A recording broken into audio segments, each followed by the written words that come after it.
আমরা শুনেছি সব রোগের ওষুধ হচ্ছে সাজনা, সেই সাজনা আজকে রান্না। শুভ দুপুর বন্ধুরা, আমরা শুনেছি সব রোগের ওষুধ হচ্ছে সাজনা, সেই সাজনা আজকে রান্নবো বড় রুই মাছ দিয়ে।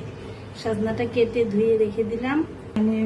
এখানে বাজার থেকে আনা টাটকা রুই মাছ, সেটাকে সুন্দর করে লাল করে ভেজে হলুদ লবণ দিয়ে রাখলাম। মাছ ভাজার পরে তেল রয়েছে, ওই তেলের মধ্যে কালো জিরা ফোড়ন দিলাম।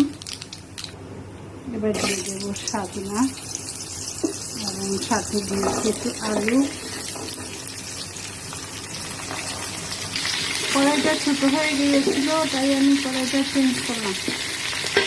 এখন আমি হলুদ লবণ দিয়ে সাজনাটাকে ভালোভাবে ভাজবো। 10-15 মিনিট হলুদ দিয়ে ভেজে নিয়েছি। এবার আমি সব মশলা দেবো। এখানে জিরা বাটা, আদা বাটা, কয়েকটা কাঁচামরিচ ফাড়া করে। বন্ধুরা, সাজনা অতিরিক্ত ভাজতে হয় না, হালকা মশলাটা কষিয়ে এবার আমি গরম পানি দিয়ে দেবো। এখন কিছুটা সময় লাগবে, টকবক করে ফুটে আসলে আমি মাছ দিয়ে দেবো। শুভ দুপুর বন্ধুরা, আজ রান্না করলাম সাজনা আলু দিয়ে রুই মাছের ঝোল। রুই মাছটা টাটকা ছিল। কালো জিরা ফোড়ন দিয়ে জিরা বাটা, আদা বাটা, হলুদের গুঁড়া, কাঁচামরিচ।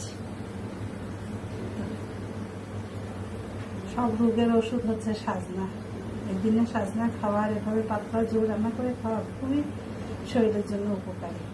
জানি না কার কেমন লাগে, কে কতটুকু খান। আমার ফ্যামিলিতে সাজনাটা খুবই ভালো এবং সবাই পছন্দ করে। নমস্কার। কেমন লাগলো আমার রান্না জানাবেন।